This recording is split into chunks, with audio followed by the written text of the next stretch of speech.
Selamat datang di Republik Jenaka, Republiknya Rakyat Jenaka. Kan nggak usah pakai kayak gitu. Jenaka.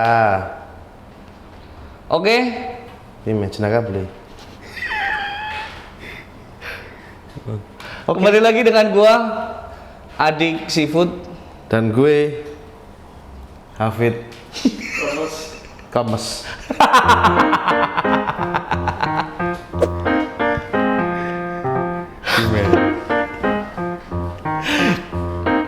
Ada kabar dari tetangga sebelah, sama-sama konten kreator dan artis dan juga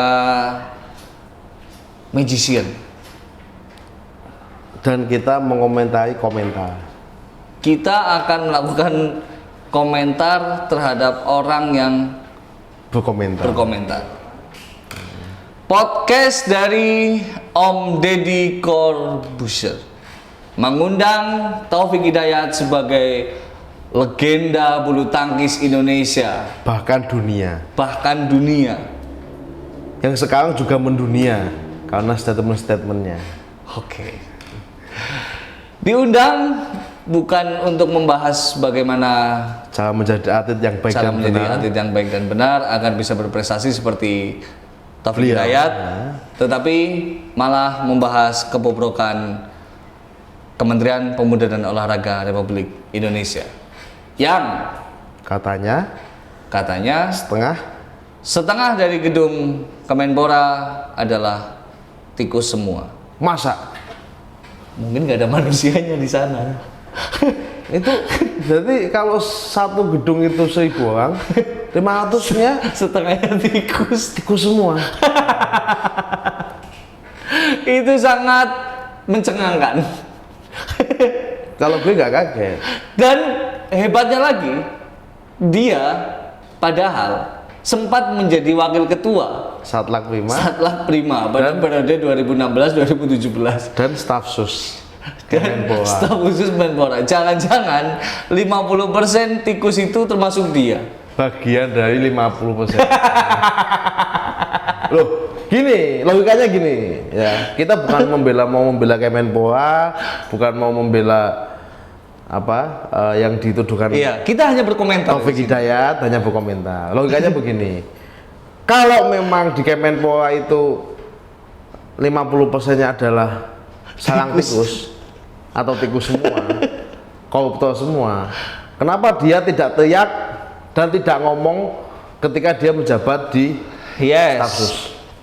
Kenapa selalu ngomongnya setelah dia menjabat atau setelah tidak kebagian? Atau kebagian tapi sudah terlanjur mundur. Setelah terlanjur mundur. Maksud saya begitu. Karena lagi ramenya Menpora tertangkap oleh KPK, ditetapkan sebagai tersangka oleh KPK. Meskipun sebelum itu dia sudah mundur, ya kan, tetapi secara tidak langsung bahwa Taufik Hidayat pernah berkecimpung di dalam kementerian tersebut, bahkan menjadi wakil ketua Satlak Prima dan staf khusus menteri, artinya orang yang sangat dekat dengan menteri. Seharusnya, ya kan, seharusnya Taufik Hidayat tidak lagi mengomentari soal kondisi di Kemenpora kalau memang niatnya untuk membenahi. Tetapi seharusnya dia melakukan, nah, meskipun di situ di podcast itu dia juga bilang, loh kenapa lu nggak memperbaiki kondisi itu gitu? Ya, gue siapa? Staf sus kok. Gue siapa? Gue punya kekuatan apa? Ya kalau Mantan juara dunia, staf sus. Iya, makanya ketika dia ditanya sama Menantunya jenderal. Om Deddy kayak gitu, dia ngomong malah dia bukan kekuatan siapa-siapa. Dia nggak punya kekuatan. Intinya itulah. Intinya itu. Tetapi ketika pernyataannya sedemikian menghebohkan, ya kan? Menurut gua itu sangat tidak etis karena beliau terkenal sebagai juara Dunia. bulu tangkis, juara dunia dan menjadi legenda di Indonesia untuk bulu tangkis. Itu termasuk pemain idola gue itu. Dan Sama gue kan? juga sama. Karena gue juga suka bulu tangkis. Jadi pasti semuanya akan bercita-cita yang sama, pingin seperti Taufik Hidayat. Taufik Hidayat. Oke. Tetapi sangat disayangkan ketika Taufik Hidayat berkomentar seperti itu di podcastnya Om Deddy Corbuzier, dan itu cenderung menuduh tanpa ada bukti, Tanpa ada dasar. tanpa ada dasar. Bahkan yang lebih mengenaskan lagi, dia mendikotomikan antara pemimpin yang atlet atau pemimpin yang bukan atlet. Ya, Ya. politisi tidak bisa memimpin organisasi olahraga, harus atlet yang memimpin organisasi olahraga. Oke, kalau itu poinnya adalah kalau bedah satu. poinnya adalah itu, berarti kita sama-sama buka data sekarang. Prabowo Subianto Prabowo Subianto adalah politisi handal, sekaligus jenderal handal, ya kan? militer, jenderal, Meskipun dan tidak tuntas. politisi. Sukses memimpin Ikatan Pencaksilat seluruh Indonesia. seluruh Indonesia. Dan SEA Games kemarin banyak menyumbangkan emas. Emas. Ngomong apa kamu, Taufik? Artinya politisi pun mampu memimpin organisasi olahraga. Bukan hanya atlet. Yang kedua, ada Faisal Reza sebagai politisi Partai Kebangkitan Bangsa yang sukses memimpin organisasi wall climbing yang waktu itu juga menyumbang emas. Itu pencapaian dan dipimpin oleh politisi. Dan bulu tangkis sendiri yang dipimpin oleh Bapak Wiranto. Oh iya, Ada anak bangsa yang sudah hampir 2 tahun bertengger di peringkat 1 dunia. betul. Lo tahu nggak? Tahu dong. Ganda putra kita. Udah ngerti, Ci Jojo. Jojo siapa? Inilah. Ganda putra kita, ya kan? Siapa namanya itu? The Minion. Ya kan? Kok Dominion sih? Iya. Kevin Sanjaya. Pasangannya. Marcus Gideon. Itu menjadi pasangan yang paling menakutkan. Ketika orang ketemu sama Marcus, ya kan? Marcus, The Minion. Itu lebih milih nggak bertanding daripada kalah. Yoi. Meskipun nggak begitu dong. Meskipun nggak begitu, itu cuma bercanda gitu. Tetapi sampai sekarang dia peringkat 1 dunia dan ditakuti oleh lawan-lawannya. Betul. Kurang apa lagi? Maksudnya, Jadi ada juga contoh Ya, politisi contoh. sukses memimpin organisasi olahraga. Ya, dan sebaliknya. ada juga atlet yang tidak sukses, ya kan? Bahkan cenderung bermasalah Yoi. ketika memimpin organisasinya olahraga itu sendiri. Yoi. Contoh, Sepp Blatter, presiden FIFA. Ya kan? Dia udah 20 tahun lebih, ya kan, di KLB karena terlibat skandal korupsi. Betul. Iya. Yang kedua, Tahun 2016. Michael Platini. Dugaan bermasalah. Itu juga bermasalah dalam memimpin apa namanya? UEFA. Ya. Dan ada lagi UEFA itu. atlet sepak bola, ya kan? Turki jadi politisi dan terkenal, Hakan Suko namanya. Iya. Tapi hal ini diburu pemerintah Turki karena dia terlibat jaringan ekstremis. Itu berarti Maksudnya atlet yang tidak nasionalisasi diri. Jadi maksudnya janganlah membanding-bandingkan bahwa kalangan politisi ini bermasalah, kalangan non politisi bermasalah. Iya, Gitu. betul. Karena koruptor atau tidak koruptor, korupsi tidak korupsi itu berangkat dari jiwa dan integritas, mentalitas, karakter, bukan karena profesi seseorang. Sepakat. Sepakat nggak? Kalau itu sangat sepakat. Karena belum tentu juga ketika atlet memimpin kemudian sukses, toh nyatanya Taufik Hidayat kan juga pernah berkecimpung di Kemenpora. Ternyata nggak ada perubahan apa-apa dan biasa-biasa. Bahkan saja. teriak-teriak malahan. Malah setelah itu teriak-teriak, ya nggak? Iya nggak. Dan cenderung seolah-olah mengungkap kasus, tetapi tidak punya dasar apa-apa. Ini kan seperti orang yang sedang belanja sayuran di kampung halaman, kumpul ibu-ibu, setelah itu merumpi.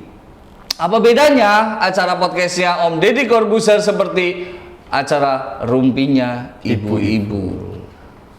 Cocok gak? Sepakat kan? Kita tepuk tangan sendiri karena tidak mungkin ada yang tepuk tangan. Mau tepuk tangan. Jadi lagi-lagi tidak perlu menyudutkan politisi dan tidak perlu juga mendiskreditkan atlet. Semua sama-sama anak bangsa, sama-sama punya kesempatan dan sama-sama punya peluang untuk mengabdi dan berkontribusi kepada bangsa dan negara Republik Indonesia. Sepakat. Maka dari itu, politisi dengan atlet harus bersinergi untuk bisa membangun masa depan olahraga Indonesia semakin jaya.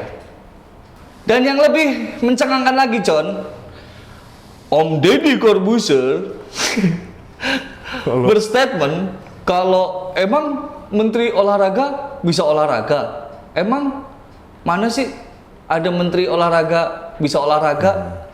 Inilah yang perlu dibenahi cara pandangnya tentang olahraga. Itu dia. Itu kan lucu statement kayak gitu dari seorang Deddy Corbuzier lagi yang smart people. Smart people. Mana smartnya? Dan mana people-nya? Cobalah itu Om Deddy diajak main tenis meja sama Imam Nahrawi pandai main tenis meja. Tetapi bedanya olahraga tidak dijadikan profesi. Kita ini juga pintar olahraga, tapi kita nggak mau menjadikan profesi karena kita tahu banyak yang atlet yang menjadikan profesi dan kita juga nggak mungkin bisa menyaingi untuk menunjang kehidupannya. Makanya kita juga nggak mau. Nanti kalau kita ikut-ikutan atlet badminton, Taufik Hidayat tenggelam. Nggak enak kita. Makanya kita jadi YouTuber aja. Kita kayak gini aja. Gitu. Jadi tidak semua menteri itu harus menunjukkan sebagai atlet yang profesional kemudian jadi menteri olahraga. Nggak harus begitu. Karena jadi menteri adalah soal manajerial. Soal pengalaman memanajemen sebuah birokrasi, pemikiran, gagasan, dan juga ini soal leadership, kepemimpinan. Itu, jadi bukan hanya soal olahraga, Bung. Jadi jangan mendiskreditkan kalau politisi-politisi yang kayak gitu. Atlet jadi politisi, ya kan? Itu juga banyak yang nggak sukses juga.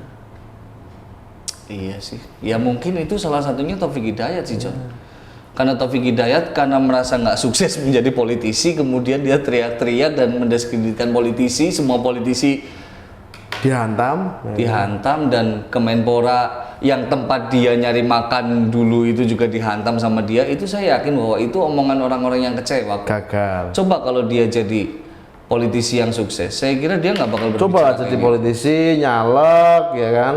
Jadi anggota dewan, kayaknya buat udah undang-undang, buat undang-undang, karena nggak dikasih ruang, belum berkesempatan, belum dapat kesempatan. Ya kita tunggulah 2024 masuk komisi 10 buat tapi undang-undang yang mendukung tentang kesejahteraan atlet. Itu dia. Politisi cerdas. Coba ikut membantu berkontribusi di wilayah legislatif untuk mendorong agar olahraga Indonesia semakin berkembang, baik, maju, meningkat prestasinya gitu. Kalau merasa belum mampu menjadi politisi ya belajar dulu, bertapa dulu, cari ilmu, habis itu kembali lagi. Berarti di atas Gunung Semeru ya kan? Gunung apapun silahkan, boleh. Biar nggak usah ngisi podcastnya Om Deddy. Biar dia yang milih mau gunung mana, Gunung Semeru, Gunung Selamat, Gunung Kembal. Tapi memang banyak juga catatan Jenaka punya atlet-atlet yang punya catatan di mana atlet sukses menjadi politisi dan ada kontribusinya. Ya kan? Salah satunya adalah Utut Adianto. Adianto. Utut Adianto ini adalah politisi dari PDIP, ya kan, dan melenggang ke Senayan, dan ya kontribusinya besar juga. Ada juga. Jadi ketua fraksi kalau nggak salah. Ya, dia ketua fraksi PDIP 2014-2019, wakil ketua komisi 10 DPR RI itu. Terus yang kedua ada Yayuk Basuki juga sama 2014 lolos DPR RI anggota komisi 10 juga. Itu dari Partai Amanat Nasional. Gitu. Ada Moreno Suprapto, pembalap dia. Nah, Ya, itu di Gerindra 2014 juga lolos menjadi DPR RI anggota komisi 3. Dan yang lebih top lagi, Ya. ada mantan pesepak bola legendaris jadi presiden. Siapa itu? Joshua. Waduh. Presiden Presiden mana Liberia. itu? Hah? Liberia. Liberia, oke. Itu loh contoh, maksudnya contoh kawan-kawanmu yang jadi politisi sukses, mantan atlet, Sukses, ketika udah nggak produktif, ya kan sudah. Ya kalau nggak mampu jadi politisi, jadi pelatih lah. Yoi. Jangan ganggu politisi. Betul. Dan itu akan lebih mulia dibanding melakukan celoteh Ya nggak jelas. Celoteh karena sakit hati, celoteh karena nggak dapat bagian atau apapun lah. Dan itu sangat menyayangkan. Kita semua. Bukan. Sama. Itu sangat disayangkan karena menciderai nama besarnya dirinya sendiri. Padahal dia sebagai legenda bulu tangkis seharusnya lebih bijak menanggapi itu dan berkontribusi lebih terhadap peran dia terhadap dunia olahraga, terutama bulu tangkis di Indonesia.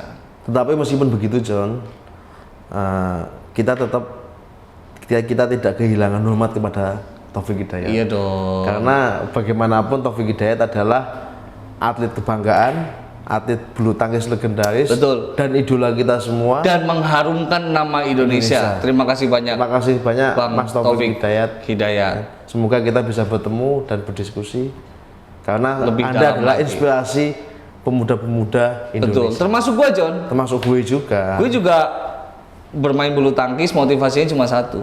Pengen jadi Taufik. Bukan ingin jadi Taufik, seperti Taufik. Taufik Hidayat. Itu aja motivasinya. Nggak ada motivasi lain. Jadi kita sama-sama bersinergi untuk Saling melengkapi, saling saling menguati, saling memotivasi untuk membangun negeri. Dari tadi kita ngomong ditabrak terus, belum selesai udah ditabrak lagi. Emang kawan kita satu ini top. Enggak, terlalu bersemangat. Terlalu bersemangat dan kita akhiri obrolan kita kali ini. Bangku kosong. Sangat kosong. Yes.